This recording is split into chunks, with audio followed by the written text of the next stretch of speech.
This is Pokemon Infinite Fusion, the fan game with over 210,000 different Pokemon combinations.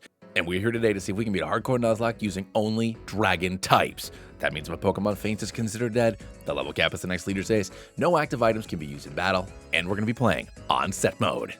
If you haven't already, please make sure that you're subscribed to the channel. I'm pushing for 10K by March because that's our first year anniversary, and it would mean a lot to me.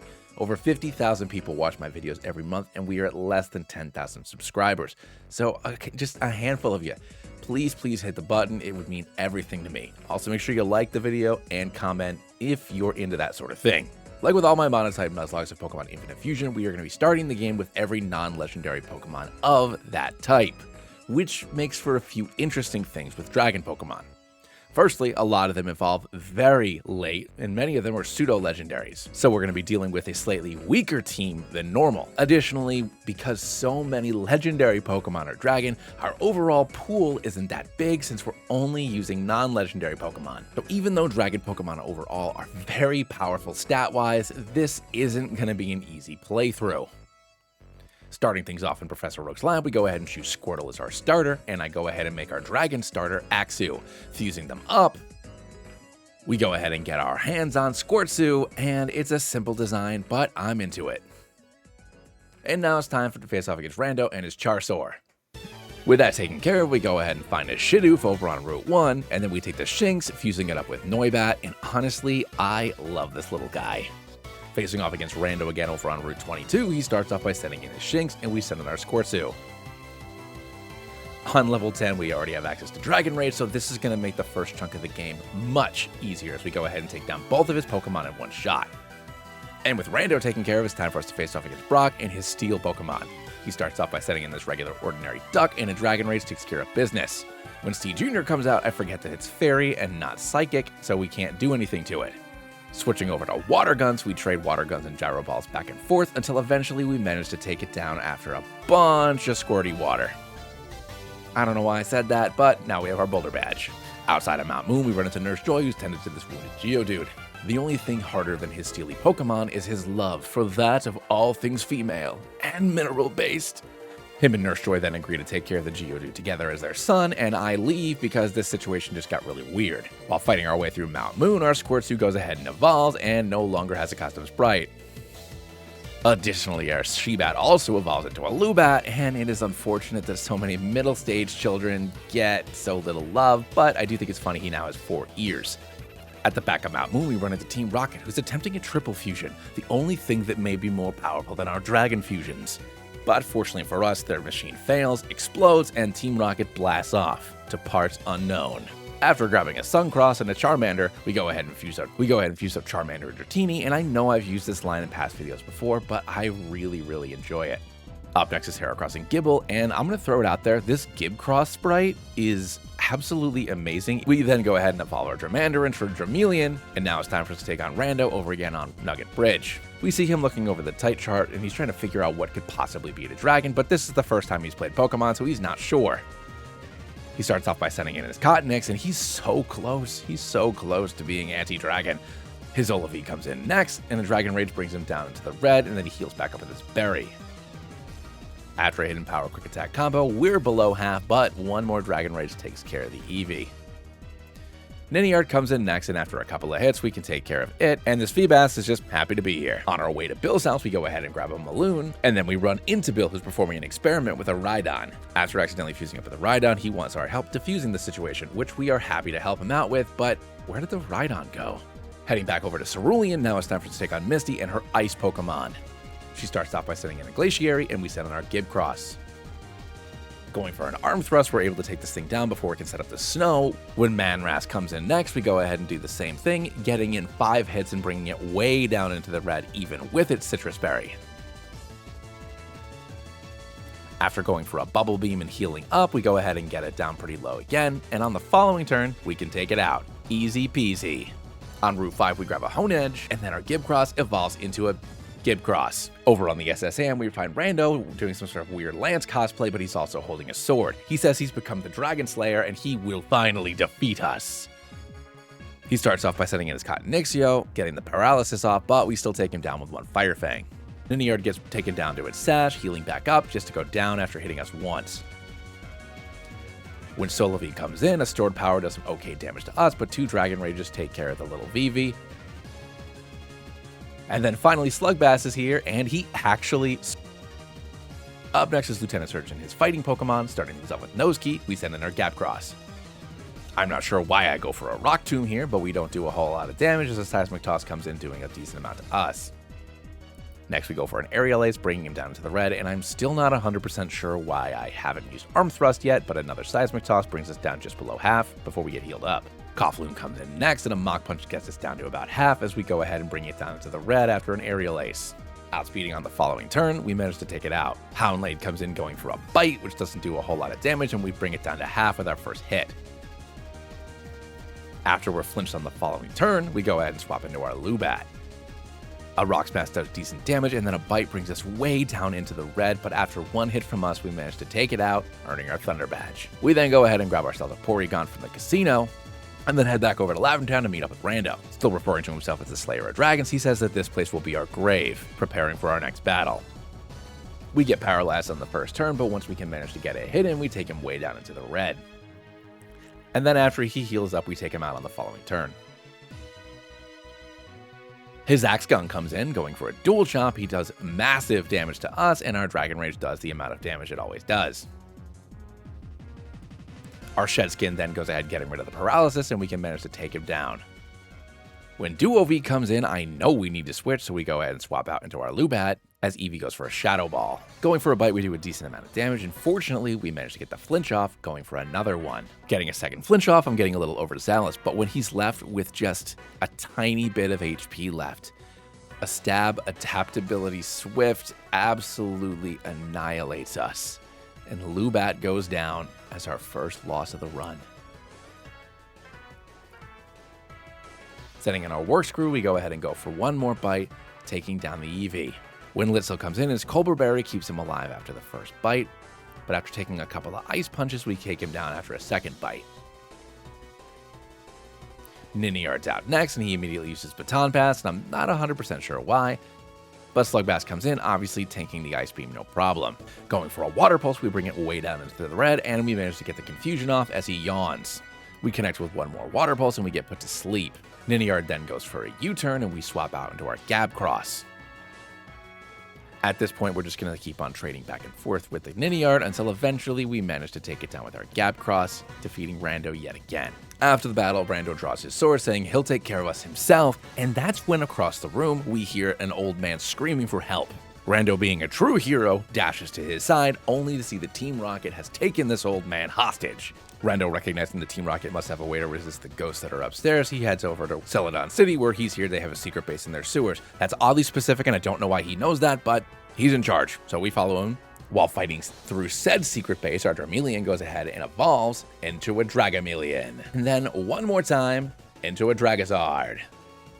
Worksu also evolves one more time into a Blasksu, and I just love that it's a Blastoise head clamped onto an Axew body. It's hilarious. Fighting our way to the end of Rocket's secret base, we go ahead and run into Giovanni. He seems to be entertaining Erica, but the day's not going very well. He thinks that if he battles us, he'll be able to spice up the date a little bit, and he starts things off by sending in the Smoking Bird. Hunchling goes ahead setting up a Swagger on us, and I go ahead and set up a Dragon Dance. Risking complete annihilation, I go for a Dragon Claw, managing to break through for the Oko on Hunchling. I cannot believe that that actually worked. Out next is Kekgon, and I figure might as well keep on trying, and we break through again for another Oko as he sends in his Smeargar. We finally smack ourselves in the face, bringing us down well below half, and then heal up a little bit with our berry before we get put to sleep. Swapping into Dragazard, he goes ahead and sets up a Destiny Bond. Knowing a Dragon Rage Ward Oko, we go for that as he continues to just spam Destiny Bonds until we get him way down into the red. I then swap into Gapcross, and he goes ahead and uses Spore, which is super annoying. After Giovanni heals him up, he then goes for a Hyper Beam, doing about 50% to us. Knowing he has to recharge when we wake up, we go for a Night Slash, getting him down to about half. On the following turn, thankfully, he goes for a Hex, which allows us to use one more Night Slash, getting the KO. When Disdain comes in, we go ahead going for an Aerial Ace, taking him down pretty low as he goes ahead and goes for a Rock Tomb, thankfully not doing a whole hell of a lot. On the following turn, his Scarf outspeeds us, and we get down to just 6 HP. But one more hit takes down the Gooey Cat, and Giovanni leaves in shame. With Team Rocket taking care of us, now time for us to take on Erica and her bug Pokemon. She starts off by sending in her Galvanape, and we send in our Gabcross. Well, when Roaster comes in, I know this thing has Aerial Ace, so I go ahead and swap out into our Blastoise, only to get taken down to about half. Swapping out again, we go ahead and send on our Dracarizard. After getting taken down a little bit below half, activating our Berry, 2 Flamethrowers take the Rose down. Volcanic comes in as her final Pokemon, and we swap into Gabcross, tanking an Ice Beam, but just barely. She then goes for another Ice Beam, getting our second KO of the run. Sending in our Blastoise, and Aqua Tail manages to get the Oko, but not before we get knocked down to just 40 HP. But we've now acquired our Rainbow Badge. On our way to Fuchsia City, we go ahead and fuse up our Tyrunt with Porygon, and I absolutely love Poryrunt. Look at this little guy. Poryrunt then goes ahead and evolves into a Porytrum, and then eventually into the no internet Google Chrome dinosaur. Yeah, anywho, now it's time for us to take on Koga and his Dark Pokemon. Starting things off with this Weirion, we go ahead and send in our Porytrum. Knowing that this is the Dirty Zoric trick, we go ahead and set up a nasty plot before going for a Signal Beam for the Oko. When Abtop comes in, another Signal Beam brings him down way into the red, as a Razor Wind does basically nothing. Koga then heals up a couple of times, but eventually we're able to take him down with a few more Signal Beams. When Hot Fire comes in, he goes for the Paralysis, but it only takes 1 beam to take the bad boy down. When the real Weirion comes in, he gets us down pretty low due to some Paralysis and some big hits from Sludge Bomb, but once we're able to break through, we KO him in 1, earning our Soul Badge. Once we fight our way through Silco, we go ahead and fuse up the Lapras, yet with Flygon for this adorable Lapgon. As we work our way through Silco, we discover that a lot of these Team Rocket grunts have already been taken care of, knocked unconscious with notes saying Dragon Slayer Rando is here. As we approach the president's office, we're confronted by Dragon Slayer Rando, who says that he will take care of us, for dragons are villains, and he is a true hero. Sending in Whimsray, we send in our Dracarizard.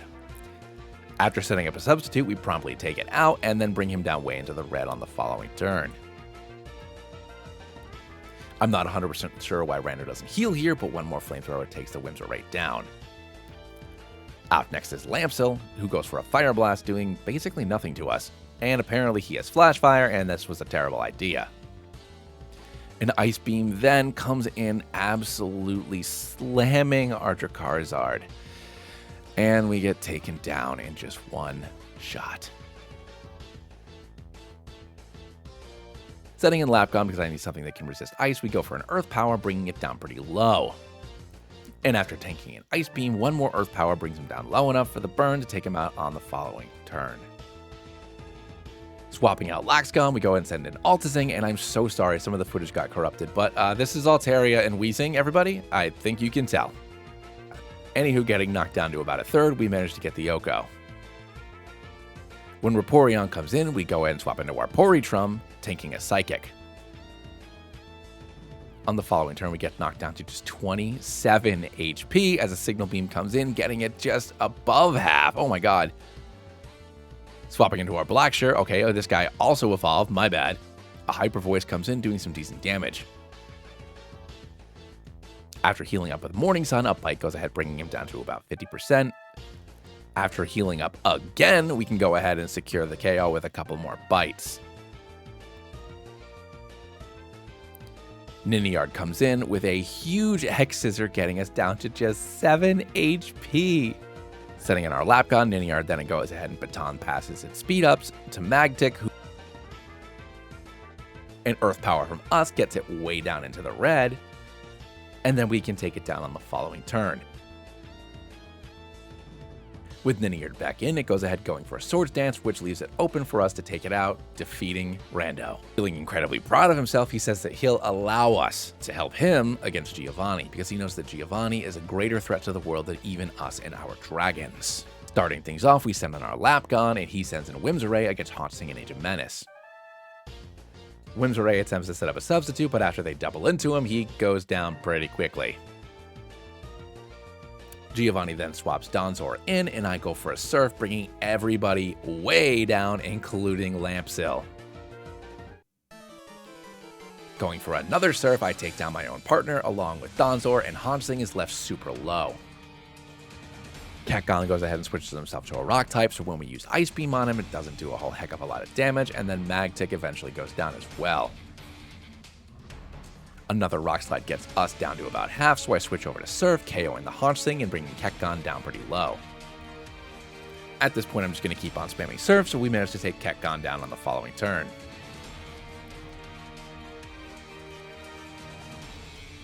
With Age of Magius as his final Pokemon, we go ahead and swap out into our Blastoise. And after one more round doubling into it, we manage to take it out, defeating Giovanni and removing Team Rocket from Silco.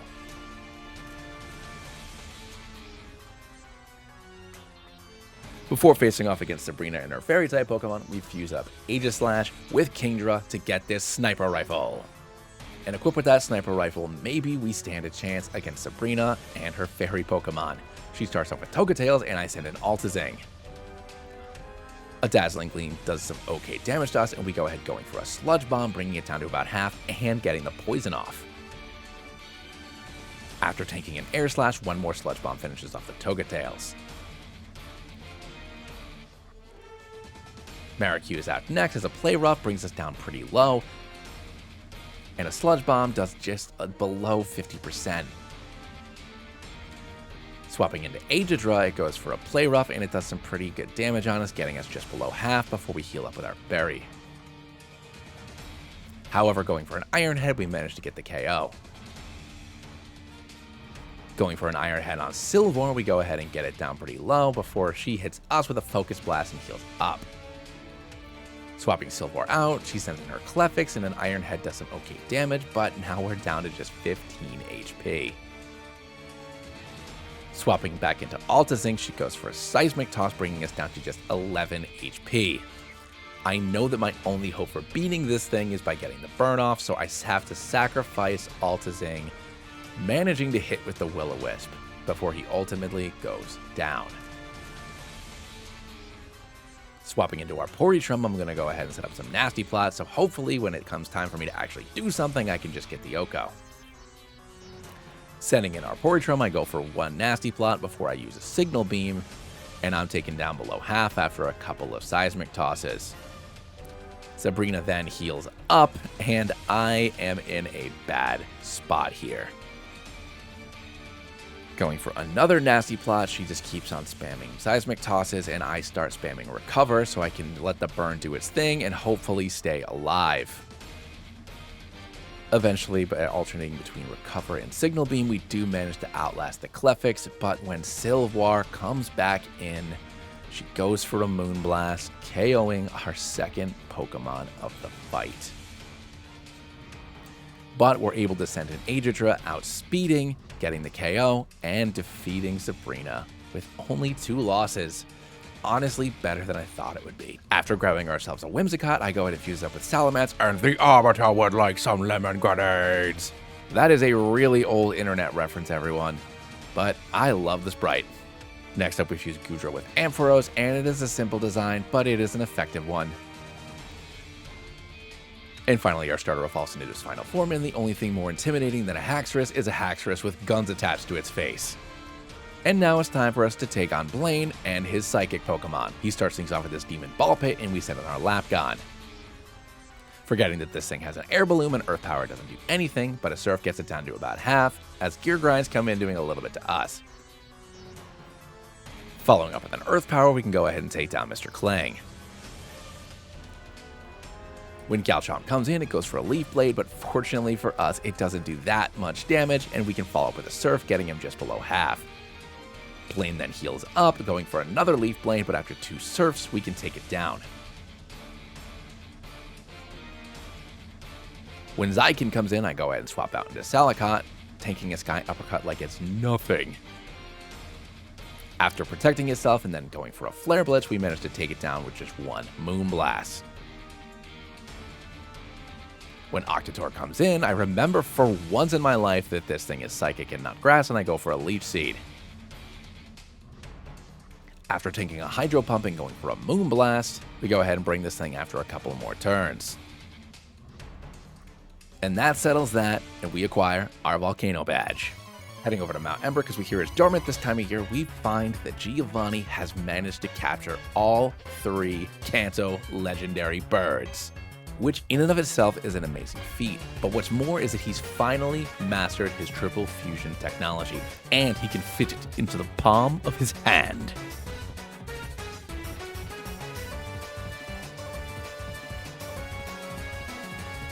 A discharge from my Gyros goes ahead, bringing 2 of the 3 heads down to about half. After tanking all their hits like an absolute unit, we go for another discharge, KOing both Articuno and Moltres. With only Zapdos remaining, it sets up a light screen, but after a couple of power gems, we take it down for one of the easiest Zapmokuno fights that I've had in a long time. With the birds defeated, they defuse, apparently stop obeying Giovanni, and then just go back home. Which I think is hilarious because he caught them with Master Balls individually, and they were just like, nah, brah, and then they left. Giovanni, utterly embarrassed, returns to his original job as a gym leader before he was a crime lord. His disdain comes in first, copying in our Aegidrah, which I planned on purpose because I knew it was the only one of my Pokemon that could fight itself.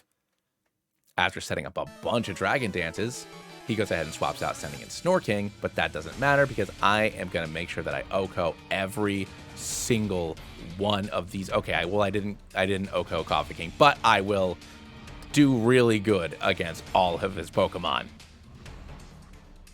But with the exception of Coffee King, every single one of his Pokemon go down in one shot until I get back to Disdain, who now, when it uses Imposter, is also going to copy all of my upgraded stats. And I certainly did not account for this. With Aegidrah down, I go ahead and send in Salicot because I know it can resist every single one of Disdain's moves. And after a lot of back and forth, spamming Moonblast, we do manage to come out on top, but just barely. And we acquire our 8th and final badge, the Earth Badge.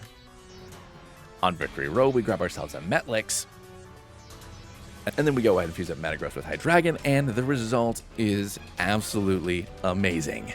But now that we're here at the Pokemon League, let's take one final look at our team before we face off against the Elite Four. First up, we have Gyros with Signal Beam, Discharge, Power Gem, and Dragon Pulse. Blastoise with Dragon Claw, Earthquake, Dragon Dance, and Aqua Tail. Salicot with Leech Seed, Moonblast, Toxic, and Protect. Lapgon with Earth Power, Ice Beam, Surf, and Toxic. And Metadragon with Dragon Pulse, Psychic, Flash Cannon, and Flamethrower. Our first challenge is against Lorelei and her water Pokemon. She starts off by sending in Polion, and we send in Gyros. Immediately going for a discharge, we manage to get the OHKO on the Emperor. After popping his disguise, we take down Garrick, Kingstar, and Scartops all in one shot. When Pikachu comes in, I need to do a little bit of internal math, and I decide, you know what, screw it, we ball. And I managed to not KO myself on his innards out. That was so lucky. When her Milutina comes in as her final Pokemon, I decide to go for it and just let Gyros finish things off with 2 Dragon Pulses, and I cannot believe how chonky this lad is.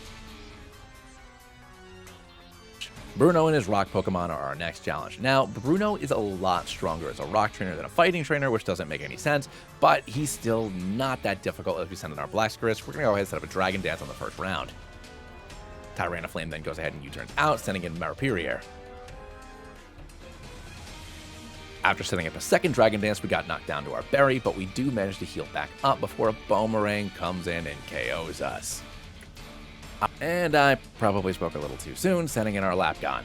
Deciding, screw it, we go ahead and just go for a Surf, and we get the OHKO on his first Pokemon. Armazor comes in, getting knocked down way into the red, as an Iron Head comes in doing just a little bit of damage to us. After Bruno uses both of his potions on Armazor, we can manage to take it out after just another couple of surfs. Flame comes back in just to U-turn out, and we heal up with our berry as he sends in Kraidluff. Knowing this thing is Storm Drain, I go for an Ice Beam doing just under 50% as a Giga Drain goes ahead and drains us a little bit. I follow with an Ice Beam, and Kraidluff loves it so much we go for a third one, and we ultimately take it down.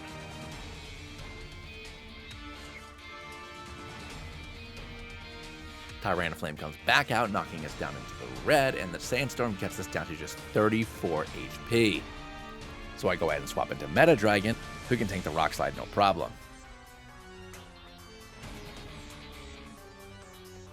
Going for a Flash Cannon, we go ahead and get it way down into the red, and Bruno sets up some rocks before we ultimately take it down.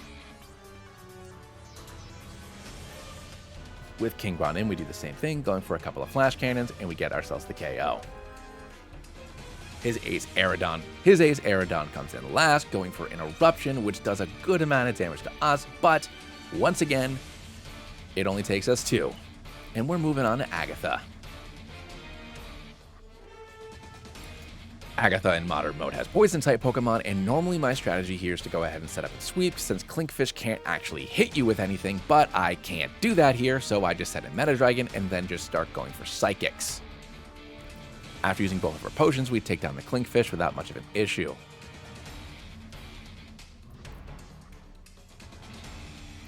With Houndsing coming in with literally no weaknesses, I decided to just go for a Dragon Pulse, taking it down pretty low, and then able to take it out on the following turn. With Crodregan in, we can go back to just using Psychic, and we managed to take it down after just 2 hits. Clefairy comes in, but fails to make much of an impact, going down after 2 shots. Muh-oh, we also take down in just 2 hits, but a Sacred Flame does do a decent amount of damage to us, and we do get burnt for what it's worth. But with Arnix as our final Pokemon, it only takes a few more hits, and all it does is use Haze for some reason, and with that, it's time for us to take on Lance and his flying Pokemon. Lance has always been the master of the skies, but normally it's with dragon Pokemon. In Modern Mode, he's taken up some bird buddies instead. Togaflame's his first Pokemon, and we send in our Guros. Going for a U-turn right away, we get lucky enough to get the static on it as he goes ahead and swaps into his Ace Dark Knight, which we can then take out with just 1 discharge.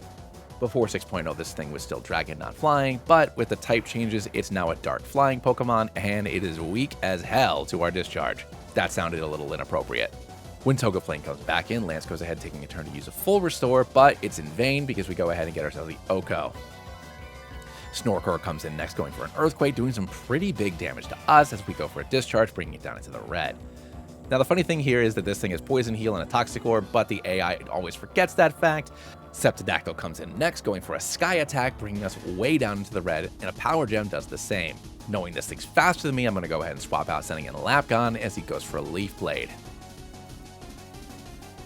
After failing to make much of an impact with an Iron Head, 1 Ice Beam takes the guy down. Age of Menace comes in next, and normally this thing isn't an issue, but after failing to Oko it, it absolutely annihilates us. Able to end the outrage early, we send in Salicot, and then a Confused Dragon goes down in just 2 shots. Outlast is this Volcagia, who manages to do a little bit of damage to us, but after 2 more hits, it's time for us to take on the Champion. As we enter the Champion's Chamber, we see that Rando has donned some blue and white dragon scale armor. The helmet he's wearing has a small horn and wings on either side. Rando has taken the remains of our Dragazard and fashioned it into his Dragon Slayer armor. The monster. These mythical, magical beasts that we call our own mean nothing to him. This crime will not go unpunished. He starts off by sending in his Ninsharp, and we send in Guros. After going for a Swords Dance, we go ahead and get him down to his Sash, so after he heals up, we can take him down in 1. His Hax Menace comes in next, going for an Outrage and just absolutely annihilating our Guros. Left with only 2 Pokemon, we are in a really bad spot, sending in our Salicot. Ending his outrage early, we go ahead and set up a leech seed as well as a toxic, but when he uses his Lumberry, it seems like it also cures his confusion in addition to the poison, which is a little frustrating. And when he goes for an earthquake, he does some decent damage on us. But after we heal up a little bit, we're able to take him down with just one Moonblast. Chandelvile is his next Pokemon, and my only hope here is to kind of rinse and repeat, so we go for another Leech Seed to get ourselves a little bit of spot healing. On the next turn, we're able to avoid a Blizzard by protecting, healing up a little bit more, but on the following turn, he connects and gets the KO.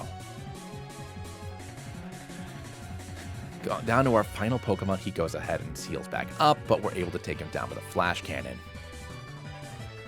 When Torterneon comes in, we go for a Dragon Pulse, getting him down just below half. Unfortunately, his Skull doesn't get the burn as we take the big guy down. When his Renuvion comes in, fortunately, he goes for a Wish instead of attacking us, so it only takes us 2 hits to take it out, and we are down to just his Luxius.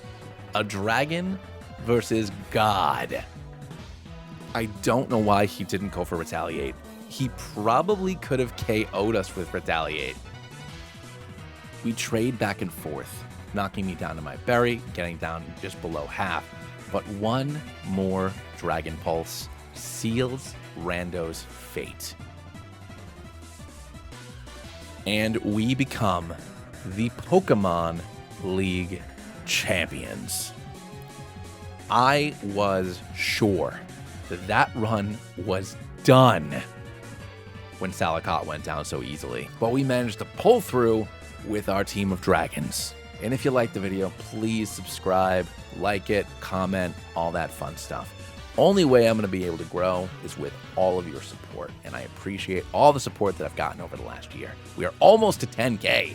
Let's do this, everybody. Come on. But anywho, I'll see you all in the next one.